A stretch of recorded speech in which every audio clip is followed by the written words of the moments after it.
There's nothing wrong with it. But I just don't pick it up anymore because I've got all these other phenomenal guitars that I'm playing all the time. And I'm really, like, the 7-string is kind of my thing. You know what I mean? Now, that might not be my thing forever, so eventually I might sell off that. You know, maybe I sell those guitars in the future, whatever. I doubt it, though. But I think like if someone said, Reg, you can only keep one of your guitars, it'd be my Mark Holcomb 7-string. It's not the easiest guitar to play, but it's the idea that it does everything I need. Anyway, yeah, so it does everything I need as a songwriter. So if I had to live with just one guitar, even though the SG61 reissue is my favorite guitar of all time, the guitar that suits my sound, suits my playing style the best, and is that 7-string. Right, so it's like, okay, well, let me just focus on getting really good with that guitar and all that stuff. But I also like having the other guitars. Like, I picked up my SG3 this morning, and it's like, what's wrong with it? Oh, it's in open G tuning. It's like I love having all these other guitars. They're all in different tunings. It kind of justifies having all these guitars. You're in different tunings all the time, right?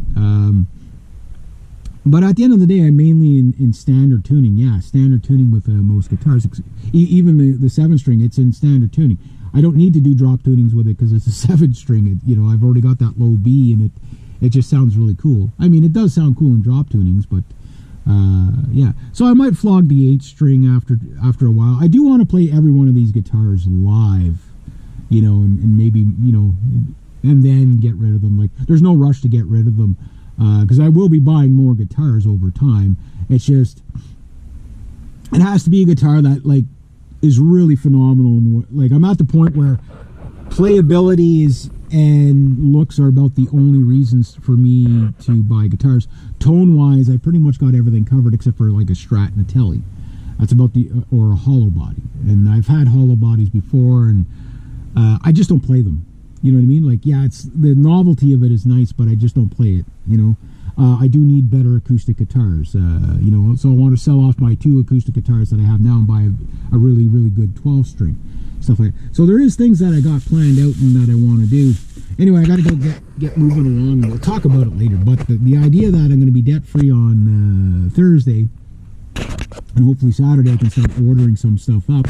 And I'm going to pace myself on the ordering because, like, for example, I owe just about $860 on the guitar, on the credit card, and I have $1,050 saved up.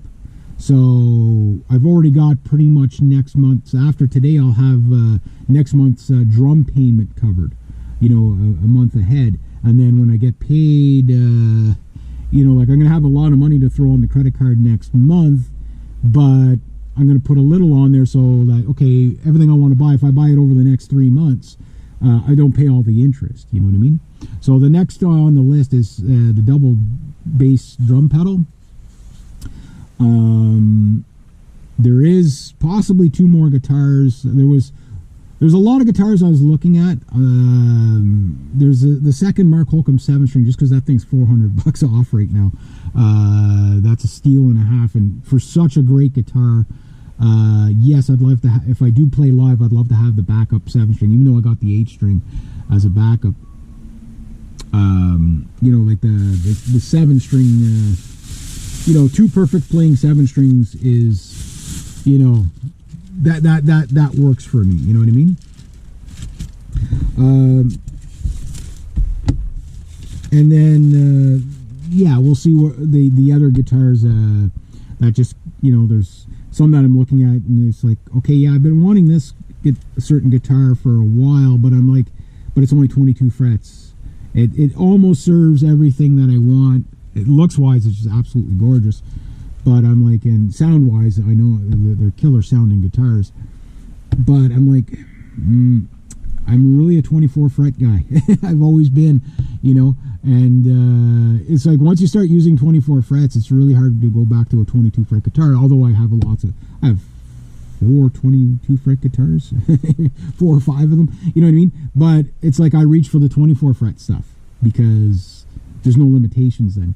But anyway, we'll get into that later on.